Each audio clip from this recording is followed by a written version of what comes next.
ಬಹಳ ಜನ ನಿಷ್ಠಾವಂತ ಕಾರ್ಯಕರ್ತರಿದ್ದಾರೆ ಕಾಂಗ್ರೆಸ್ನವರು. ಈಗ ನನ್ನ ಜೊತೆ ನನಗೆ 40 ವರ್ಷ ಆಯಿತು ಕಾಂಗ್ರೆಸ್ಸಿಗೆ ಬಂದು. 83ನೇ ವರ್ಷದಲ್ಲಿ ನಾನು ಕಾಂಗ್ರೆಸ್ ಪ್ರಚಾರ ಪ್ರಾರಂಭ ಮಾಡಿದ್ದು ಹಾನಲ್ಲಿ ರಾಮಸ್ವಾಮಿಯವರಿಗೆ. ಇಲ್ಲಿವರೆಗೂ ನಿಷ್ಠೆಯಿಂದಲೇ ನನ್ನ ಜೊತೆನೇ ಹಿಂಬಾಲಿಸಿದಂಥ ಬಹಳ ಜನ ಕಾರ್ಯಕರ್ತರಿದ್ದಾರೆ.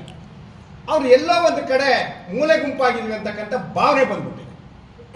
ಪ್ರಾಮಾಣಿಕವಾಗಿ ಹೇಳೋದು, ಏನಪ್ಪ ಅಧಿಕಾರ ಬಂದಾಗೆಲ್ಲ ನಮ್ಮನ್ನು ಮೂಲೆ ಗುಂಪು ಮಾಡ್ತಾರೆ, ಅಧಿಕಾರ ಇದ್ದಾಗ ಮಾತ್ರ ನಮ್ಮನ್ನು ಬಳಸ್ಕೊತಾರೆ, ಅಧಿಕಾರ ಬಂದ್ಮೇಲೆ ಬಿಡುತ್ತಾರೆ. ಈ ಒಂದು ಭಾವನೆ ಭಾಳ ಜನಕ್ಕೆ ಇದೆ. ಎಲ್ಲ ಒಂದು ಕಡೆ ನಮಗೂ ಒಂದು 40 ವರ್ಷ ರಾಜಕಾರಣ ಆಯಿತು, ನಿಷ್ಠೆಯಿಂದ ನಿಯತ್ತಾಗಿ ಕಾಂಗ್ರೆಸ್ ಪಕ್ಷದಲ್ಲಿ ಮಾಡಿದ್ವಿ. ಒಂದು ಕಡೆ ಅನಿಸುತ್ತೆ ನಮಗೂ ಎಲ್ಲೋ ಅಧಿಕಾರ ವಂಚನೆ ಆಗ್ತಾ ಇದೆ, ಮೂಲೆ ಗುಂಪು ಆಗ್ತಾ ಇದ್ದೀವೇನೋ ಅಂತ. ಅದೇನೇ ಇದ್ದರೂ ಮುಂದಿನ ಲೋಕಸಭಾ ಚುನಾವಣೆ ಮಾತ್ರ ಗೆಲ್ಲಿಸಲೇಬೇಕು, ಹೌದಲ್ವ? ಇದು ನಮಗೆ ಕಾಂಗ್ರೆಸ್ ಕಾಂಗ್ರೆಸ್ಸಿನ ಸ್ವಭಾವ. ಆದರೆ ಯಾರು ಸಮರ್ಥರು ಅಭ್ಯರ್ಥಿ ಅನ್ನೋದು ಒಂದು ಪ್ರಶ್ನೆ ನಮಗೆ ಪ್ರಾರಂಭ ಆಗ್ತದೆ. ಜನಾಭಿಪ್ರಾಯ ಹಾಗೆ ಸಂಗ್ರಹಣೆ ಮಾಡಿದರೆ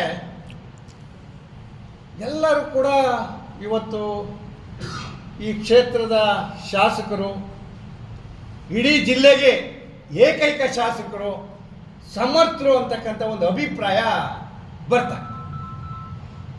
ಅದನ್ನು ನಾವು ಪ್ರಾಮಾಣಿಕವಾಗಿರೋ ಅನಿಸಿಕೆ ಕಾಂಗ್ರೆಸ್ಸನ್ನು ಗೆಲ್ಲೇಬೇಕು ಹಾಸನ ಲೋಕಸಭಾ ಕ್ಷೇತ್ರದಲ್ಲಿ ಅನ್ನೋ ದೃಷ್ಟಿಯಿಂದ ಸನ್ಮಾನ್ಯ ಶ್ರೀ ಶಿವಲಿಂಗೇಗೌಡರು ನಮ್ಮ ಸನ್ಮಿತರು, ಏಕೈಕ ಅಸೆಂಬ್ಲಿ ಸದಸ್ಯರು ಹಾಸನ ಜಿಲ್ಲೆಯಿಂದ, ಅವರನ್ನೇ ಸೂಚಿಸಿದರೆ ಒಳ್ಳೆಯದು ಅನ್ನೋ ದೃಷ್ಟಿಯಿಂದ ಎಲ್ಲರ ಪರವಾಗಿಯೂ ನಾನು ಅವ್ರನ್ನ ಅಭ್ಯರ್ಥಿಯಾಗಿ ಹಾಸನ ಲೋಕಸಭಾ ಕ್ಷೇತ್ರದ ಪರವಾಗಿ ಸೂಚಿಸ್ತಾ ಇದ್ದೀನಿ.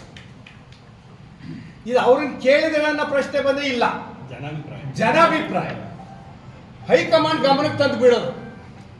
ಯಾಕೆ ಅಂದರೆ ಹೈಕಮಾಂಡು ಕೂಡ ಅದೇ ಮಾಡ್ತಾ ಇದೆ. ಈಗ ಯಾವ ಜಿಲ್ಲೆಯಲ್ಲಿ ಸಮರ್ಥವಾದಂಥ ಅಭ್ಯರ್ಥಿ ಇಲ್ವೋ ಅಲ್ಲಿ ಮಂತ್ರಿಗಳನ್ನೇ ಕಣಕ್ಕಿಳಿಸ್ತಕ್ಕಂಥ ಕೆಲಸಕ್ಕಾಗ ಕೈ ಹಾಕಿದ್ದಾರೆ, ಹೌದಲ್ವ?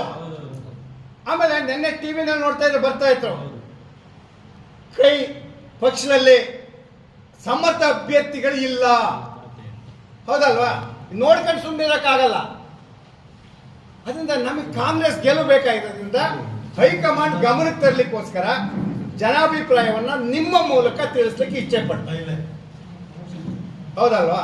ಯಾಕೆಂದ್ರೆ ನಾವು ಸೂಚಿಸ್ತಿರೋ ಅಭ್ಯರ್ಥಿ ಎಲ್ಲ ವಿಚಾರದಲ್ಲೂ ಸಮರ್ಥರು. ಎಲ್ಲಕ್ಕಿಂತ ಇನ್ನೊಂದು ವಿಶೇಷವಾಗಿ ನೀವು ಗಮನಿಸಬೇಕಾಗಿರೋದು, ಇವತ್ತು JDS ಬಿಟ್ಟು ಬಂದು ಈಗ ಗೆದ್ದಿದ್ದಾರೆ. ನಾವು ನೋಡಿದಾಗ ಯಾರೋ JDS ಬಿಟ್ಟು ಬಂದಾಗ ಗೆದ್ದುತ್ತಿರೋದು. ಈ ಜಿಲ್ಲೆಯಲ್ಲಿ JDS ಮಣಿಸ್ಲೇಬೇಕು ಅಂದರೆ ಅವ್ರಿಗಿಂತ ಬೇರೆ ಅಭ್ಯರ್ಥಿ ಇಲ್ಲ, ಹೌದಲ್ವಾ? ಯಾಕೆಂದ್ರೆ ಇವತ್ತು ಆ JDS ವಿರುದ್ಧ ಬದ್ಧ ವೈರಿಗಳಂಗೆ ಹೋರಾಟ ಮಾಡ್ತಾ ಇರುವಾಗ ಅಂಥವ್ರನ್ನ ಕಣಕ್ಕಿಳಿಸಿದ್ರೆ ಪಣ ತೊಟ್ಟು ಗೆಲ್ಲಲಿಕ್ಕೆ ಹೋರಾಟ ಮಾಡ್ತಾರೆ, ಹೌದಲ್ವಾ? ಅವರು ಇವ್ರನ್ನ ಅಂತ ಆಯ್ಕೆ ಮಾಡೋದಕ್ಕಿಂತ JDS ವಿರುದ್ಧನೇ ನಾವು ಇವತ್ತು ಗೆಲ್ಲಬೇಕಾಗಿರ್ತಕ್ಕಂಥದ್ದು. BJP JDS ಒಂದಾಗಿರ್ತಕ್ಕಂಥ ಸಂದರ್ಭದಲ್ಲಿ ಆ ಕುಟುಂಬದ ವಿರುದ್ಧ ಯಾರು ಒಬ್ಬರು ಸಮರ್ಥ ಅಭ್ಯರ್ಥಿ ಅಂದರೆ ಶಿವಲಿಂಗೇಗೌಡರು. ಇದು ಜನಾಭಿಪ್ರಾಯ ಇದೆ. ಅದರಿಂದ ಅರಸೀಕೆರೆಯಲ್ಲಿ ಹೇಳಬೇಕು ಅನ್ನಿಸ್ತು ಆಸ್ತಿಕ್ಕಿಂತ ನಮ್ಮ ಸಮ್ಮುಖದಲ್ಲಿ ಮಾತನ್ನು ಹೇಳಿದ್ದೀನಿ. ಏನಾದ್ರು ಕೇಳೋದಿದ್ರೆ ತಪ್ಪು ಕೇಳ್ಬೋದು. ಅದಕ್ಕೂ ಇನ್ನೂ ಒಂದು ಹೆಜ್ಜೆ ಮುಂದೆ ಹೋದರೆ ಸಂಪನ್ಮೂಲ ಅತ್ಯವಶ್ಯಕ. ಕೊರತೆ ಇಲ್ದಂಗೆ ಏನಾದ್ರು ಇದ್ದರೆ ಇವ್ರತೇನೆ, ಹೌದಲ್ವ?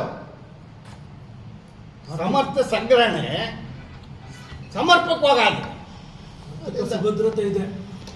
ಮಂತ್ರಿ ನಿರೀಕ್ಷೆಯಲ್ಲಿದ್ದಾರೆ, ಪಾಪ ಅವ್ರನ್ನ ಹಾಕಬಾರ್ದು ಅಂತ ಹೇಳಿದ್ರೆ ಮಂತ್ರಿ ಆಧಾರನೆ ಬೀಳಿಸ್ತಾವ್ರೆ ಅಂದರೆ ಕಾಂಗ್ರೆಸ್ MP ಮೋಸ್ಟ್ ಇಂಪಾರ್ಟೆಂಟ್. ಕೇಂದ್ರದ ಹೈಕಮಾಂಡ್ ಏನು ಅಭಿಪ್ರಾಯ